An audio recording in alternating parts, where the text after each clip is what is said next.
শপথ নিলেন অন্তর্বর্তীকালীন সরকারের 14 উপদেষ্টা। 3 জন নেবেন পরে। অন্তর্বর্তীকালীন সরকারের প্রধান উপদেষ্টা ডাক্তার মোহাম্মদ ইউনূস সহ 14 জন উপদেষ্টা শপথ নিয়েছেন। বৃহস্পতিবার রাত 9টার পরে বঙ্গভবনে এ শপথ অনুষ্ঠান হয়। ডাক্তার মোহাম্মদ ইউনূস শপথ বাক্য পাঠ করান রাষ্ট্রপতি মোহাম্মদ শাহাবুদ্দিন। ডাক্তার মোহাম্মদ ইউনূসকে শপথ বাক্য পাঠ করান রাষ্ট্রপতি মোহাম্মদ শাহাবুদ্দিন। শপথ গ্রহণ শেষে শপথ বইয়ে স্বাক্ষর করেন ডাক্তার মোহাম্মদ ইউনূস। প্রধান উপদেষ্টার শপথ গ্রহণের পর একযোগে শপথ নেন 13 জন উপদেষ্টা। বাকি 3 জন পরে শপথ নিবেন। অনুষ্ঠানে কূটনৈতিক ও সব রাজনৈতিক দলের নেতৃবৃন্দ উপস্থিত থাকলেও ছিলেন না আওয়ামী লীগের কেউ। অনুষ্ঠানের গুরুতে মহান মুক্তিযুদ্ধের শহীদের স্মরণ করা হয়। একই সঙ্গে সাম্প্রতিক ছাত্র আন্দোলনের প্রাণ হারানোদেরও স্মরণ করা হয়। তাদের স্মরণে 1 মিনিট নীরবতা পালন করা হয়।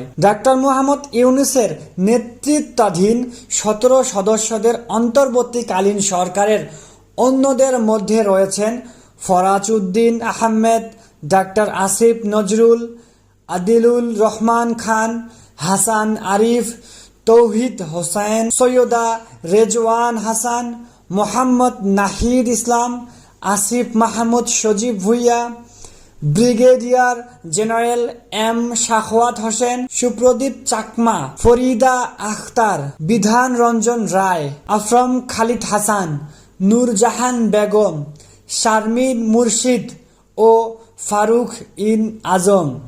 এদের মধ্যে সুপ্রদীপ চাকমা, ফারুক ই আজম ও বিধান রঞ্জন রায় পরে শপথ নেবেন। Hafizur Rahman, news desk, thanks all.